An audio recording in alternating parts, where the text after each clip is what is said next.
भाजपा महिला मोर्चा 23 मार्च को बहादुरगढ़ में भव्य तरीके से शहीदी दिवस मनाने जा रही है। इस अवसर पर हरियाणा भाजपा प्रभारी विप्लव देव, बीजेपी प्रदेश अध्यक्ष ओम प्रकाश धनखड़ और रोहतक लोकसभा क्षेत्र से सांसद अरविंद शर्मा कार्यक्रम में बतौर मुख्य अतिथि शिरकत करने पहुंचेंगे। बहादुरगढ़ के सैनिक नगर कम्युनिटी सेंटर में शहीद भगत सिंह, राजगुरु और सुखदेव की प्रतिमा का अनावरण किया जाएगा। इतना ही नहीं, भारी संख्या में भाजपा महिला मोर्चा से जुड़ी महिलाएं शहीदों की याद में भारी संख्या में रक्तदान भी करेंगी। इसके साथ ही सामाजिक उत्थान के लिए बेहतर कार्य करने वाली महिलाओं को सुषमा स्वराज अवार्ड से भी नवाजा जाएगा। यह जानकारी भाजपा महिला मोर्चा के झज्जर जिला अध्यक्ष नीना सतपाल राठी ने दी। नीना सतपाल राठी का कहना है कि शहीदों का सम्मान करना हमारी नैतिक जिम्मेदारी है। हमारे आज के नौजवान शहीद भगत सिंह के जीवन से प्रेरणा ले सकें, इसीलिए इस कार्यक्रम का आयोजन किया जा रहा है। नीना सतपाल राठी का कहना है कि भाजपा आगामी लोकसभा चुनाव के लिए पूरी तरह से तैयार है। एक तरफ जहां पार्टी संगठन बीजेपी प्रदेश अध्यक्ष ओम प्रकाश धनखड़ के नेतृत्व में मजबूत हो रहा है, तो वहीं मुख्यमंत्री मनोहर लाल खट्टर के नेतृत्व में प्रदेश उन्नति कर रहा है। मुख्यमंत्री ने जो बजट पेश किया है उसमें सभी वर्गों का विशेष ध्यान रखा गया है। हम आपको बता दें कि भाजपा आगामी लोकसभा चुनाव को लेकर एक्शन मोड में दिखाई दे रही है। इसीलिए एक तरफ जहां पार्टी की ताबड़तोड़ बैठक चल रही है, तो वहीं दूसरी तरफ विभिन्न कार्यक्रमों के जरिए प्रदेश सरकार की नीतियों की जानकारी लोगों तक पहुंचाई जा रही है। सैनिक नगर के कम्युनिटी सेंटर में शहीदी दिवस के उपलक्ष्य में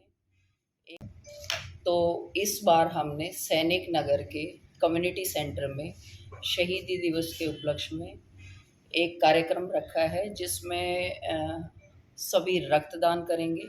इसमें मैंने अपनी ओर से सभी महिलाओं को आह्वान किया है कि वो ज़्यादा से ज़्यादा रक्तदान करें। इस कार्यक्रम का ये उद्देश्य है कि देखिए, शहीद भगत सिंह आप सभी जानते हैं एक विचार हैं और उस विचार की चर्चा होनी चाहिए।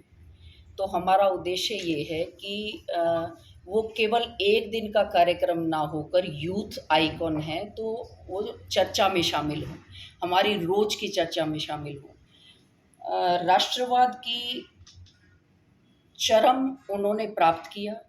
3 लाल इस दिन फांसी के फंदे पर झूल गए, जिनकी बदौलत आप और हम यहाँ बैठकर आज़ाद हवा में बैठे हों और बात कर सकते हैं। तो इस कार्यक्रम को आयोजित करने का उद्देश्य यही है कि इस दिन हम शहीदों के साथ साथ उनकी माँओं को भी याद करें। महिला होने के नाते मेरा ये मानना है कि जो लाल, जिनको युग याद रखेगा, जिन्होंने आज़ाद भारत के लिए अपने आप को बलिदान कर दिया, कुर्बान कर दिया, उनके साथ-साथ जिन पवित्र कोख से उन्होंने जन्म लिया था, हम उनकी माँओं को याद करके भी उनका वंदन करते हैं, उनको नमन करते हैं। इस दिन हमने 2 कार्यक्रम आयोजित किए हैं। एक तो रक्तदान करेंगे, ज़्यादा से ज़्यादा महिलाएं रक्तदान करें। इसके लिए मैंने आह्वान किया था कि अपनी मातृभूमि के लिए जिन्होंने दिया प्राणों का बलिदान, उन शहीदों की याद में मातृशक्ति करेगी रक्तदान।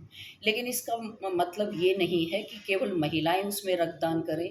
मेरा मानना ये है कि महिला पुरुष के बिना अधूरी है, बेटी पिता के बिना अधूरी है और बहन भाई के बिना अधूरी है।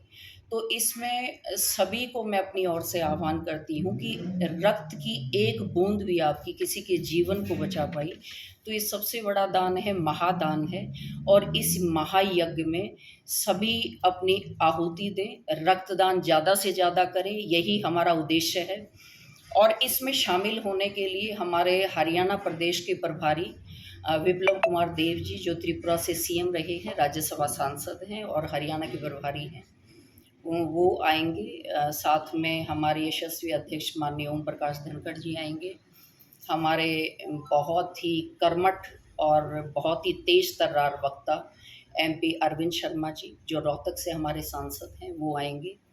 सभी को प्रोत्साहित करेंगे। इसके साथ ही हमने एक, जो इस साल से शुरू हुआ है, महिला मोर्चा ने सुषमा स्वराज जी के नाम से एक अवार्ड रखा है, जिसमें महिलाओं को प्रोत्साहित करेंगे वो महिलाएं जो देश के प्रति जिनका ऐसा समर्पण है, क्योंकि महिलाओं का आइकन है सुषमा स्वराज जी, और उनके नाम पर यदि महिला को उसके लीग से हटकर कामों के लिए और उसके कंट्रीब्यूशन के लिए ये अवार्ड दिया जाएगा तो महिलाओं में बहुत ज़्यादा प्रोत्साहन रहेगा।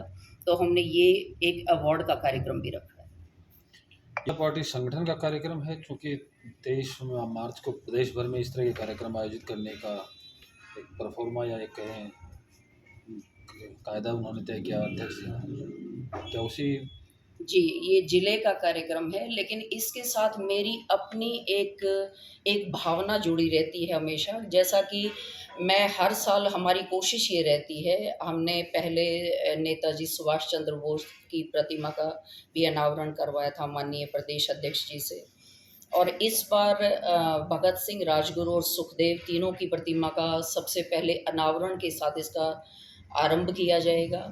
और ये एक ऐसा कार्यक्रम है जिसमें हम अपने शहीदों को एक टीस के साथ, एक दर्द के साथ याद करते हैं, क्योंकि ये ऐसा बलिदान था जिन्होंने रूह कपा दी थी अंग्रेज़ों की। और उसके बाद ये निश्चित हो गया था, क्योंकि हँसते-हँसते फांसी के फंदे को चूम लेना, ये अपने आप में इससे बड़ी कोई कुर्बानी हो नहीं सकती। और इसे हर व्यक्ति, हर महिला, हर युवा को याद रखना चाहिए, इनफैक्ट हर पल याद रखना चाहिए। इसके साथ हमारी ये भावना जुड़ी रहती है। मैं तो ये कहती हूँ कि कसौटी राष्ट्रवाद की समय के साथ-साथ बदलती रहती है। जब हम आज़ाद नहीं थे, तो हमारी कसौटी राष्ट्रवाद की थी, हमारी आज़ादी को हासिल करना। आज कसौटी है राष्ट्रवाद की, राष्ट्र प्रेम की। इसका कोई एक निश्चित मानक नहीं है। आज हमारे सामने बहुत सारी चुनौतियाँ हैं इस आज़ादी को बरकरार रखना। यहाँ हम आने वाली पीढ़ियों को स्वच्छ हवा दे सकें, वो भी एक बहुत बड़ी चुनौती है। हम आने वाली पीढ़ियों को पानी स्वच्छ दे पाएँ, ये एक बहुत बड़ी चुनौती है। और उस कुर्बानी के सामने ये कुछ भी नहीं है।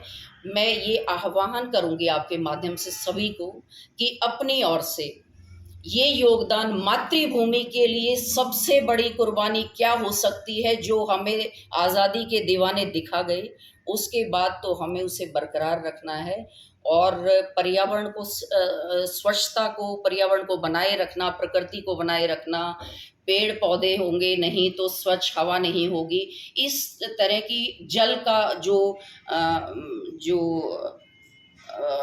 मानक हैं, जो बहुत गहरा हो गया है, हमारा जल बहुत गहरा चला गया है, इसको लेकर भी हमारे सामने एक बहुत बड़ी चुनौती है कि पानी आने वाले कल में हम अपनी पीढ़ियों को दे पाएंगे या नहीं।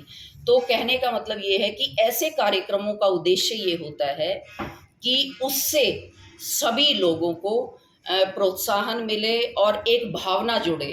अगर हमने इस मनुष्य जीवन में अगर हमने ये जन्म लिया है, तो इसका सार्थक तभी होगा जब हम मातृभूमि के प्रति हमारा कुछ योगदान रहेगा।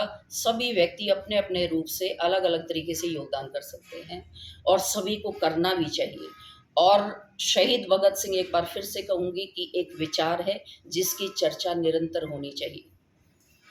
10 बजे से कार्यक्रम की शुरुआत होगी। सबसे पहले तीनों शहीदों की मूर्तियों का अनावरण होगा और इसके साथ हम एक मांग भी रखेंगे, ईद मेमोरियल सामुदायिक केंद्र हो या कम्युनिटी सेंटर हो, इसके लिए भी हम एक मांग रखेंगे।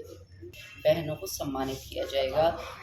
स्थान है सैनिक नगर का सामुदायिक केंद्र, वार्ड नंबर 30 में। अपने बीच दिन जो भी कार्य आ रहे हैं, वो लोकसभा चुनाव 2024 के मद्देनज़र आ रहे हैं, तो महिला मोर्चा की क्या भूमिका देखते हैं आप? लोकसभा चुनाव के लिए लगातार तैयारियां जोरों पर हैं। सभी कार्यकर्ता तन मन धन से लगे हुए हैं। लोकसभा चुनाव के साथ साथ ये चीज़ें तो पैरेलल हैं जो चलती रहेंगी, चलती रहनी चाहिए। तैयारियां पूरी हैं।